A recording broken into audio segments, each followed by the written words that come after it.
Hello, everyone, and welcome to the LOPSided Podcast, the podcast for legal operations professionals by legal operations professionals.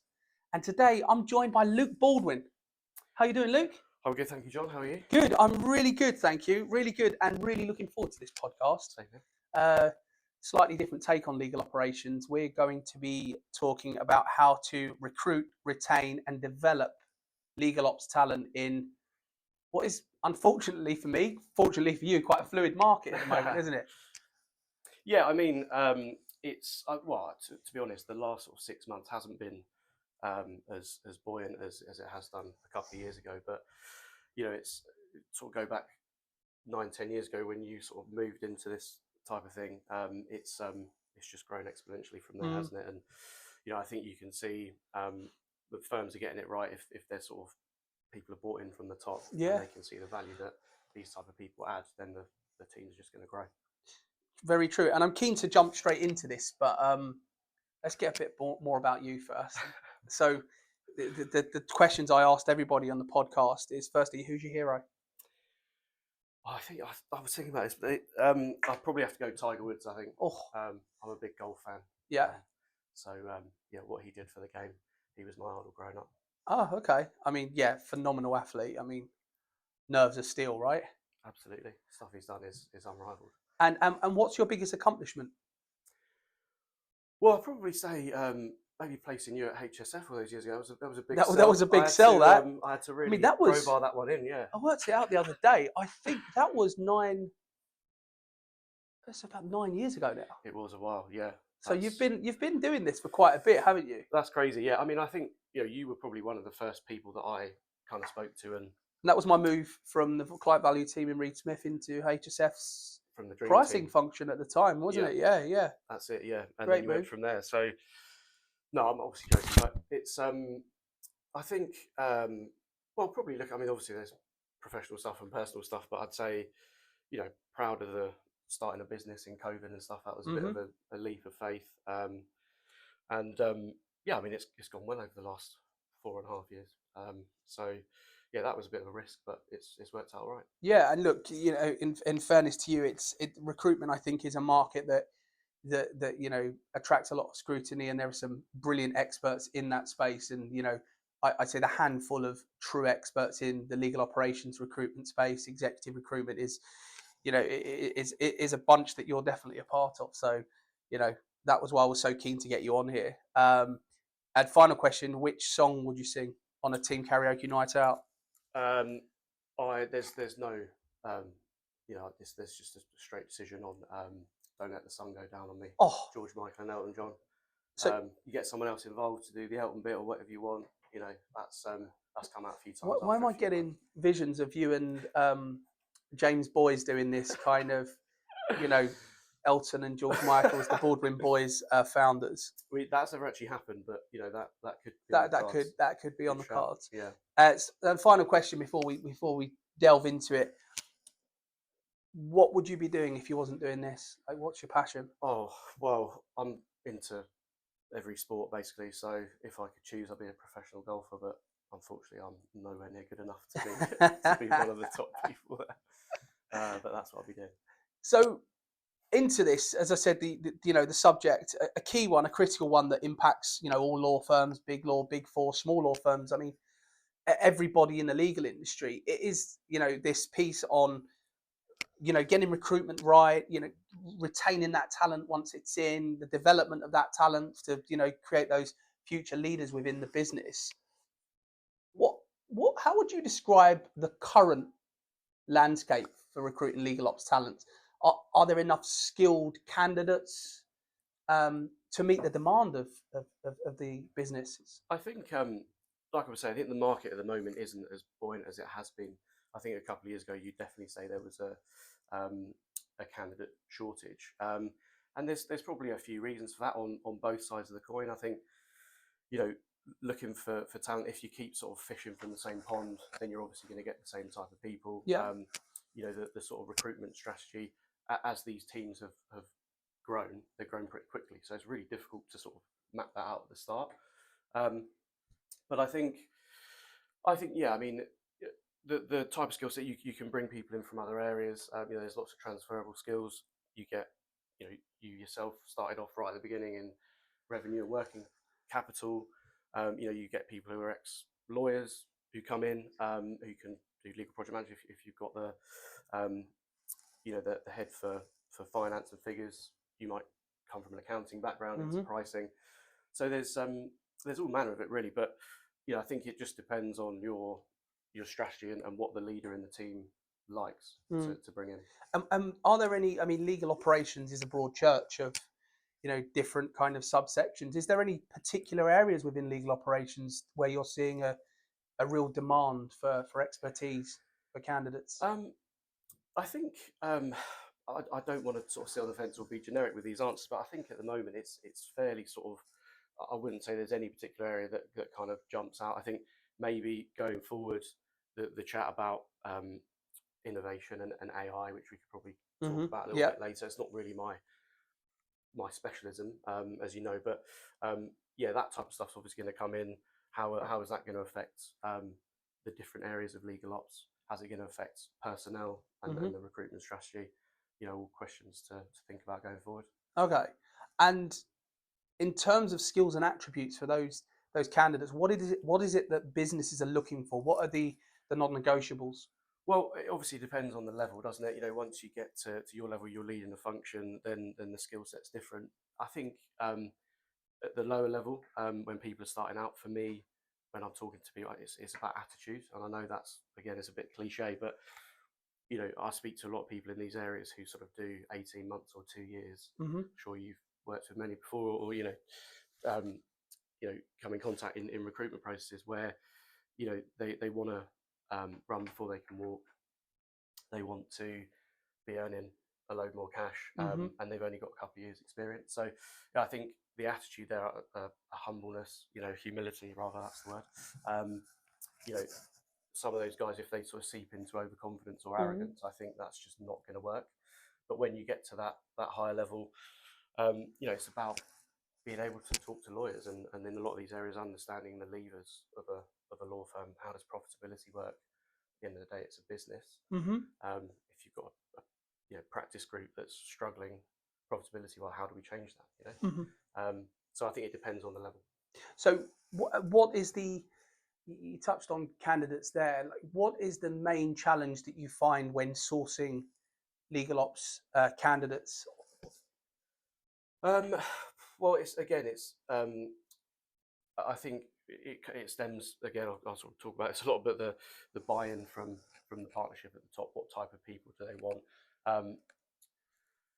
Obviously there are transferable skill sets from other areas. From the big four, from in-house roles as well. Are the people at the top open to that? And on the other side of the coin, are there recruitment strategies? Have they got the right people internally there who can work with people like me to actually make the process work? A lot of the time, it's difficult to get people who are sort of generalist recruiters who understand the nuances of these positions. But I think the challenges are with the actual candidates themselves, finding people who they can talk a good game. How do you sort of get under the bonnet and actually, how many people can go through an interview process and really sort of charm you and sell you what they can do, but once you actually get them in there, is that just talk, or can they do it? And are there any kind of common misconceptions in terms of or misunderstandings candidates have about legal ops roles? I don't know. I think a false, maybe the Dunning-Kruger effect to a certain extent, that this can't be hard, I can do this, or I can easily be a lawyer that transitions to a project manager, because how hard can it be? Or I'm working in billing or finance, how hard can it be to do pricing? Do you experience that? Yeah, definitely. And again, more at the junior level, I think people will come to me and they'll have someone who's maybe moved away from their team in the past, and they've seen them go and earn 20-30% more and get more responsibility. The funniest ones are where you get people who sort of ask about that type of job, and you say, okay, well, you're going to be working closely with partners, you need to be able to influence their decisions and give them recommendations they're going to take, and they're like, oh, I don't want to do that, you know. And you're like, well, you can't just have more money for doing nothing and more responsibility. So yeah, I think that, but I think, you know, when you get to that top level, you know, in leadership roles, I saw it a few times actually a few years ago in US firms, Yeah.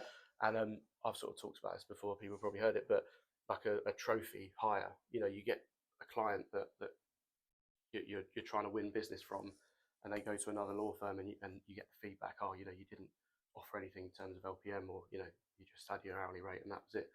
Um, you know, in those situations, what can we do there? Oh, let's hire a pricing director or an LPM director. So, you know, that's great, and it's all shiny and it gets rolled out on the website, but are the whole firm sort of truly bought into what they're doing? Practical application. Yeah, you don't want to go into this brand new job on, you know, great salary and, you know, great opportunity, and then two weeks in, it's like, you know, thanks very much, John, but we're just going to do what we did anyway. Yeah. Just get back in your box, sort of thing. And that still happens. That still happens. Genuinely, yeah. Yeah. Wow. It's not great, but that's the tricky bit. You know, you can get sold that by senior people in a law firm, and they might even want to do it themselves, but then when they try and get that into the firm, sometimes it just doesn't work. Fascinating. So that's around recruiting talent. Now, the next one is retaining LegalOps talent. So, you know, for people like me who work within law firms, how do we keep people like you away from our best talent, Luke, is the question. So, yeah, so on that, the opposite side of the coin, what do you think are the key factors that cause top LegalOps talent to leave an organization? Well, it's really tricky to look at. I mean, look, we all work. We've got enough mates at home. You know, we work to earn a living. So Yeah, that's fair. got kids or whatever. You know, you want to buy a new house. It's not a charity. So I think it's key to sort of remember what people's drivers are. It's difficult, you know, in a market like this where it is very niche. Law firms are a classic example of, you know, the grass is always greener. You're always looking over the garden fence. So if you're 12th in the rankings, how do we get to 11? So, you know, people look at that and they'll say, I can go get myself another 10, 15, 20 grand somewhere else. I think the key with it is, and you can't always cater for everyone. You know, there's going to be times where you say, look, this is my vision, to someone coming into your team with the best will in the world. Stuff might change. There might be change in leadership or whatever, a budget gets pulled. You can't quite do that. But I think from your perspective, just being transparent, I don't know, again, it's another cliche, isn't it? But being transparent with people and say that this is my vision, getting them to buy into what you want to do, is the key thing, and obviously following through with that. But you've got different types of people. Some people will be your superstars who do 2, 3, 4 years with you, and they're knocking on the door saying, "What's my next step?" You can't give that to them. It's difficult. You've got other people who are not disrespectful to say, but maybe sort of more plodders, where they're more happy, content. Sort of, with the exactly. And you know, it's your job as obviously as a leader, and obviously speaking to people like me, I can help with that strategy as well, to say, how do we fit everyone into this puzzle, sort of thing. And a question I want to ask on this, I mean, obviously, probably be a bit of bias, but are legal ops professionals moving around too much? I mean, like, is it causing a concern for, you know, the business looking to recruit when they look and see somebody who's moved firm to firm maybe every 18 months to 2 years? Is that a concern you hear? I mean, look, the world's changed a bit. You know, 20 years ago, whatever, if you were considered a better candidate if you stayed somewhere for 15 years, now you're considered unambitious, and you know, so there's a balance, isn't there? Okay, yeah. Yeah, it's a tricky one. I mean, I think if you look at sort of, you know, natural kind of attrition, I think, not to bore you with this stuff, I think if you go back to when COVID happened, I think what we've seen is a sort of shift where teams have become a little bit more on the top heavy side. Yeah. Okay. Because people got to middle of COVID and thought, well, I don't know what's going to happen. I don't know what's going to happen with the economy. Should I, you know, stay here for sort of security reasons? And that's meant that natural thing from manager to senior manager to head of has kind of maybe not happened.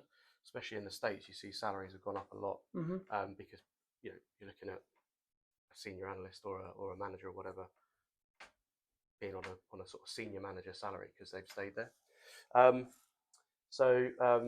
I've waffled on there. What was the original question? I've gone off on a tangent and lost my way. Are we live to all your followers, or no, we're not. We're not live. Yeah. So, what was so the original question was around whether people are leaving organisations too quickly. Correct. So, I think again, there's a mixture. We all know people that have gone bump over 2.5 years from like manager to sort of associate director or something, and they've moved pretty quick. But you kind of get a name for yourself, don't you? Yeah. And there's always a reason. But in a niche, close knit, incestuous market like LegalOps,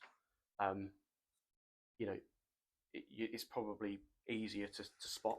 So it shines a light on it a little bit more. Yeah, and an adjacent question to that. It really interested actually with your thoughts on this, and I appreciate it's a generalisation of candidates, but are legal operations professionals being promoted too quick? So just to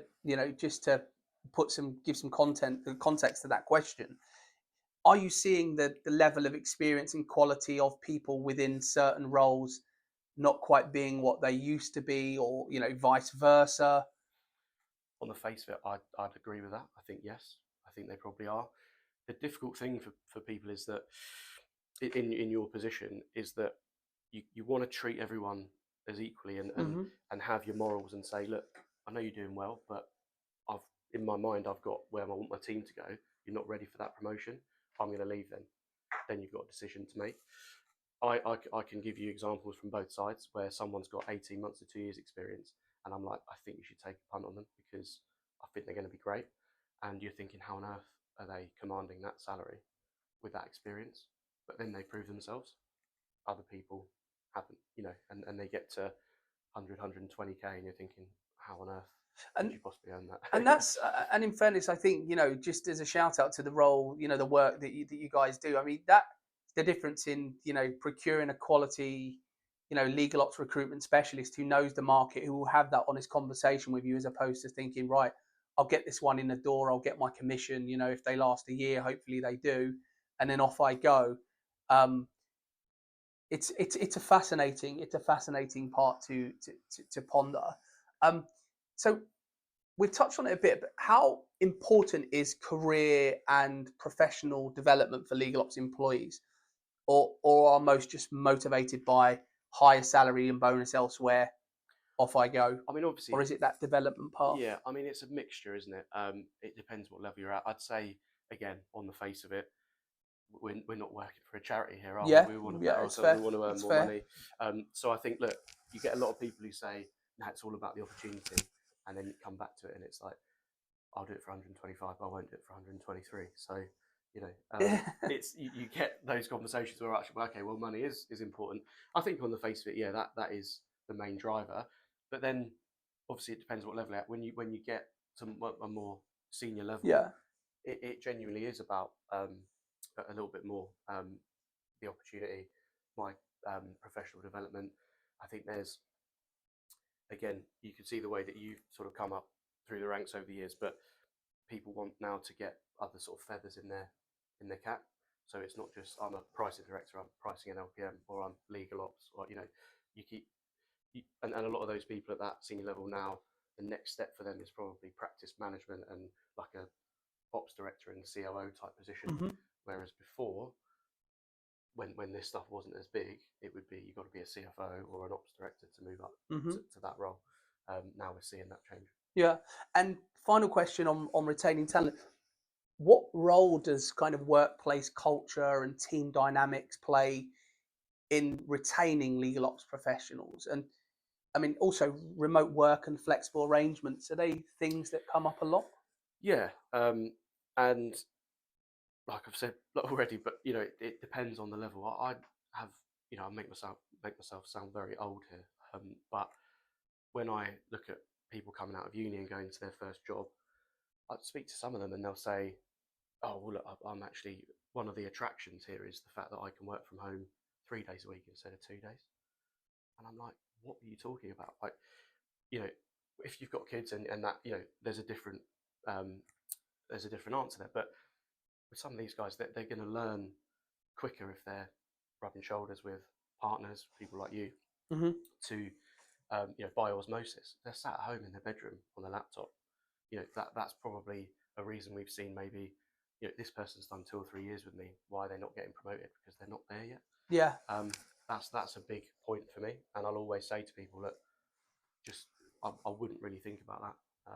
And Get into the office. I think that the other thing, and I harp on about this all the time, but the business of law, like most businesses, the business of relationships, isn't it? And how do you build those deep relationships if you're not present in the office? You know, working closely with the lawyers, with the partners, you know, with the broader, you know, employees within the firm.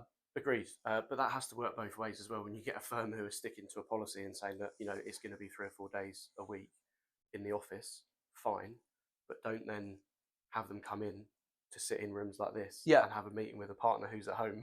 That frustrates people, obviously. I mean, that makes total sense. So the final area I wanted to discuss was developing talent. So developing legal ops talent, which obviously directly links to the retention point. Which or what kind of training and development should business be giving to their legal operations professionals? Like, you know, which programs, which accreditations do you see as being the most impactful? Yeah, I mean, I've never had someone turn around and say, you've got too many qualifications, it's going to work against you. Do you know what I mean? So if you know, you've got your Prince 2 or whatever, that's great. But also that there's no substitute for the on-the-job training. I mean, the field, there are many people, you know, who work in this space who never went to uni, didn't need, like, they went straight into work and they worked their way up. Can they speak to and advise and influence lawyers? I'd much rather, I'd say that that's much more valuable than someone who's got a degree and then, you know, a pricing accreditation. I think they're all great, but I think, you know, they're not better than experience. Okay. And is there any particular, so I again on the development piece, and we go back to retaining talent and how law firms stay competitive.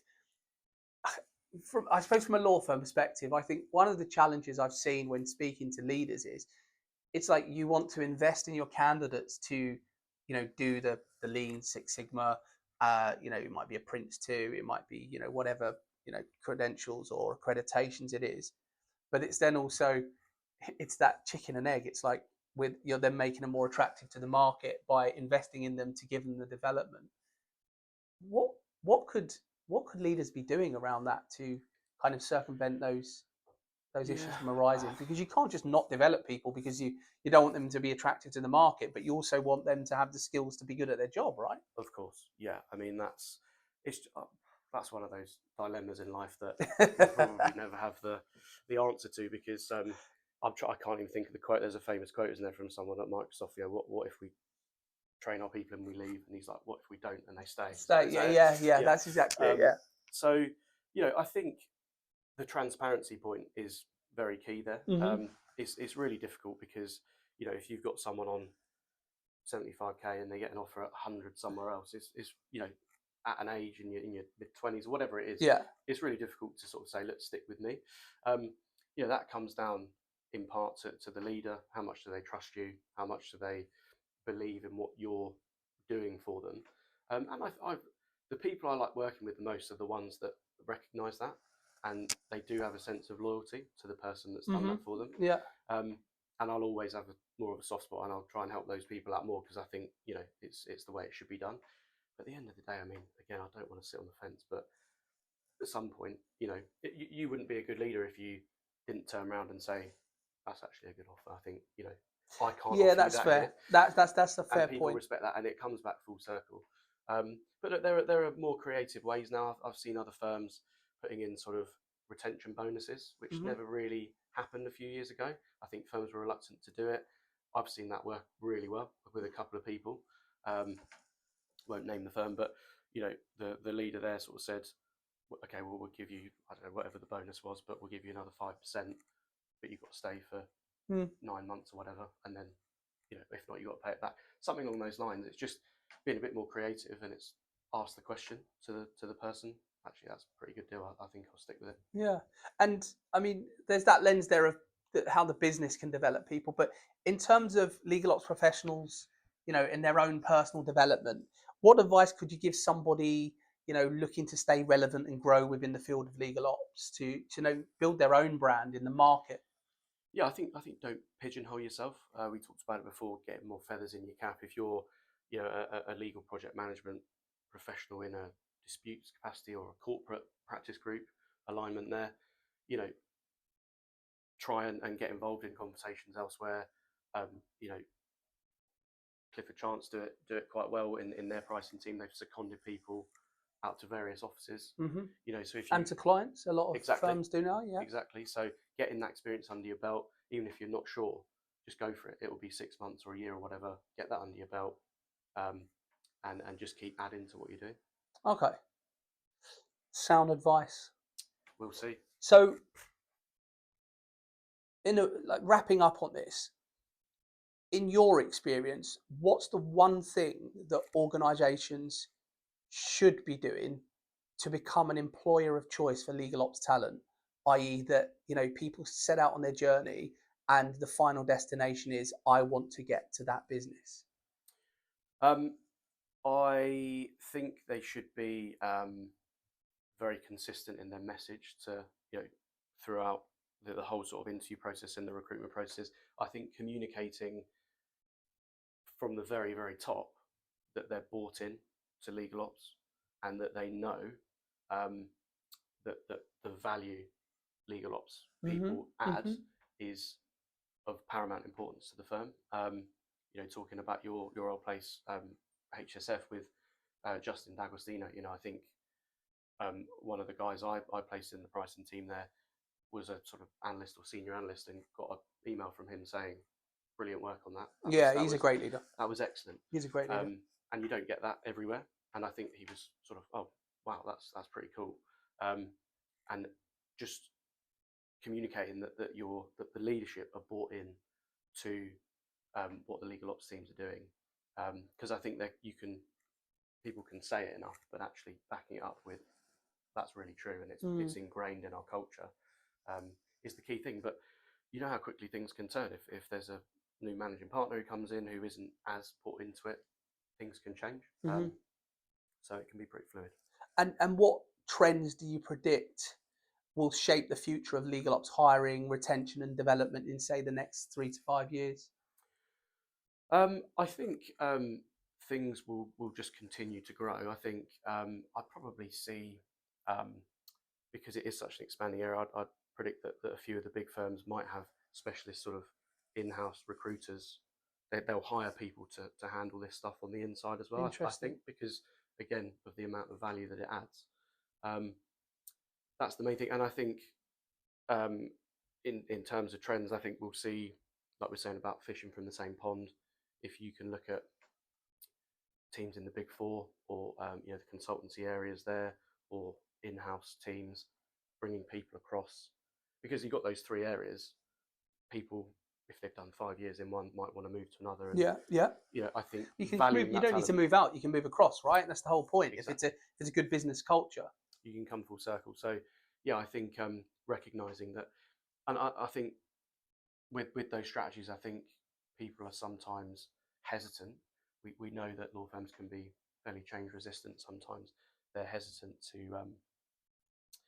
to recruit people from outside of those areas because they think, oh, there'll be such a steep learning curve. Hmm.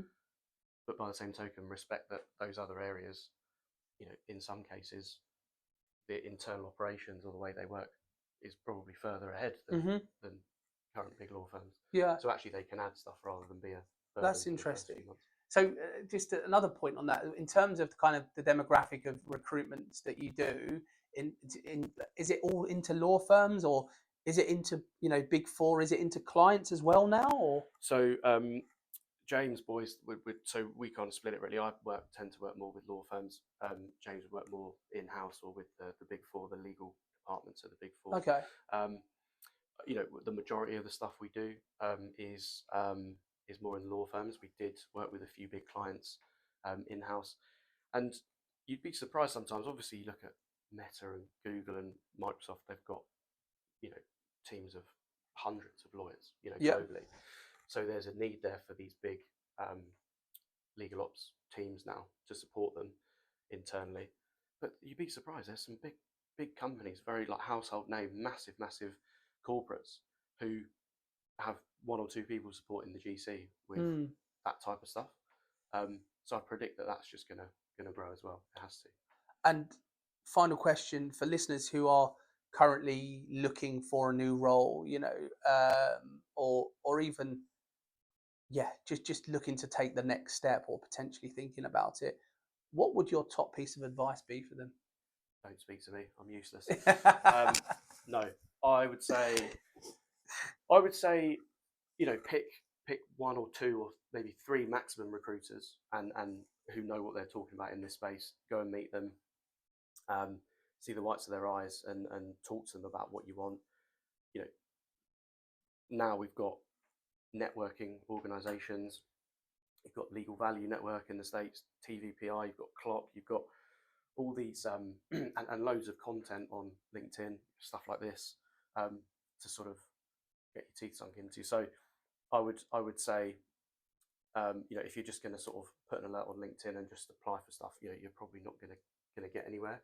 You need to sort of meet people, other people from other firms, get different ideas, and just be honest with people, and probably keep your circle fairly small. You don't want to go to all and sundry and send your CV to 10 different agencies, because half of them aren't going to know what they're doing, and they're spamming your CV out across the market. It's not going to look good for you. So. Yeah, that's a really good point, actually.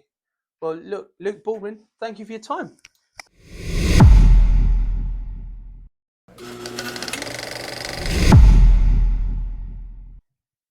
Okay, so Luc, one more part of the podcast that we always do, which is Mythbusters. So it's separating fact from fiction. It's the piece around, you know, the things that you hear, the rumors, the rumor mill maybe in the hallways, at conferences, and, you know, online, whatever it may be. You know, it's really about getting professional expert opinions on some of those points. Before we do that, let's have a drink. What flavour we got here? What would you like? Oh, we've got these are water junkie. These are really lovely. They're botanic drinks, CBD infused. Okay. So what we got? White peach. You're gonna go white peach, yeah. All right? I'm gonna go elderflower.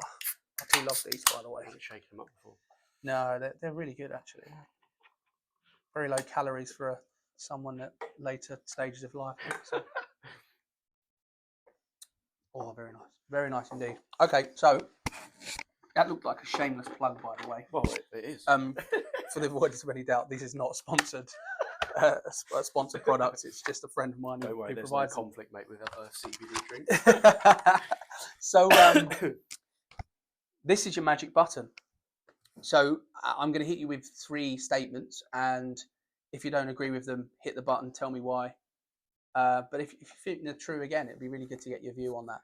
So the first one is that we will not need legal operations professionals within the decade, as Gen AI would have taken over much of what they currently do. I mean, obviously that's. Ooh, okay. Yeah, of course. I mean, look, it will filter in, and there'll be different parts of it, different types of it that will aid and assist. But yeah, they said the same thing about recruitment in like the 80s and 90s. Yeah, fair. There's a lot of us around, because you still need that sort of, you know, broker person. You still need people to deliver that information to lawyers, and that's no disrespect to lawyers at all, because some, you know, they're the best in their field globally, unbelievable brains, but the sort of thought that they're not necessarily the most commercial people or business people is fair in some cases. So they need people who can talk to them on their level and explain things that are different, that they don't know about. And, you know, in my experience, stuff like AI and tech and stuff can do it a certain amount, but it can assist, but it's not the full solution. Take over. Okay, no chance. Fair enough. So the next one is professionals in the legal ops space are just focused on the employer who is paying the most. If we do this as a percentage answer, Yeah. are we more than 50% on people who are purely focused on the salary? I think probably, yeah. I think You've heard it here first. Oh. LegalOps employees, professionals are all mercenaries. That's what I didn't want to come across by that statement. But, and again, it depends on the level, doesn't it? But I don't know. Look, in a lot of, say, the top 10 to 30 in the rankings, there are probably a few firms that operate in a very similar fashion. Yeah. You look at an LPM or a pricing spec for a senior manager role or whatever, you could change the name of the firm, but the spec would be pretty similar. So that's very true. In a lot of cases, I'd say not maybe just over 50%, 60%, something like that. I think that would be people's first thought, because there's probably that sort of no man's land there where you're kind of doing the same thing for a few years, and you could do it at a different firm and earn 10 or 15 grand more. That sounds awful, doesn't it? Because it's not the only thing you think about. But I don't know if I could press the bullshit button on that one, because I think maybe it tips it. Look, admire the honesty, Luke. So final question. That's a great question. So the final question. There is more demand than quality candidates in the market, which is causing candidates to move more often than ever before. And we did touch on this, but keen to get your view if that is, a real true statement that, because a lot of what, law firms probably hear, and, Big Four, and in fairness to them, they're trying to benchmark salaries and, pay people what they need to be paid, and, probably employees even are looking and saying, well, I've seen a job over there for X more. I mean, is there actually more demand than quality candidates within the industry? I think right this moment, I'd say the market isn't massively buoyant. There aren't as many roles as there were, say, a year or 2 years ago. So that statement is kind of on the edge. But I think on average over the last few years, I think that has definitely been true. There is more demand for quality candidates, and that's why you've seen, if someone is doing a great job and then they leave, they get the firm, there's a bit of a knee-jerk reaction, and it's like, oh, we need to keep this person because we're struggling without them. So big counter offer, and then that throws the market out of kilter a little bit, because like you said, people hear of, oh, my mate over there's on that salary, why am I not, and then they start pushing for it. So I think on the face of it, that probably is true. But I mean, this plays back into the retention point as well, though, in terms of the butterfly effect of, if somebody moves, then it all goes into, this one moves to there, this one has to move to there, this one recruits. And I think probably the only loser in that is actually the employer, because not only do they then have to, go through the recruitment process and, find someone of, the same or better quality of what they had, integrate them into the business, pay those ridiculous recruiter ridiculous, yeah. Awful. Recruiter fees, right? No, but it's discomfort for a law firm, isn't it? Yeah, and again, this is it sounds like we're being sort of critical in saying that, but it's very, very difficult to get that right because of human nature and natural attrition and all that sort of thing. If you another point there, with people staying put when COVID happened, because they're kind of thinking, oh, I'm gonna head for vets and stay here. It'd be time for me to move in my career. I'm not sure what's going to happen with the economy, so I'll stay there.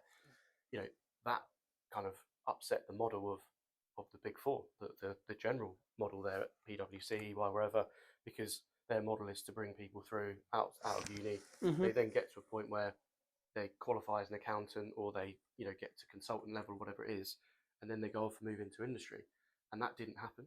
So they ended up having to make a lot of voluntary redundancies last year to get that model back to the start again. Pretty irrelevant point maybe, but I thought that was what I was thinking about earlier, in terms of like that it's the same sort of thing on a smaller scale that's happened in law firms. So redundancies is actually a good point, because the kind of geopolitical landscape is volatile, to put it mildly. Do you see a lot of people? I think the term they use now is quiet quitting in their role, where they're just not committed to it. They're doing the minimum they need to, but they're also a bit scared to move jobs at the moment because of the old notion of last in, first out. I think that over the last couple of years, that's definitely been a factor. Now we're getting to the stage where, I mean, things are back where they were before, and people are saying, okay, it's a little bit less volatile. It's probably time for me to look for something else. So, yeah, right now it's like that, but previously it was, because of things like COVID, it was different. Amazing. Thanks again, Luc. Thank you.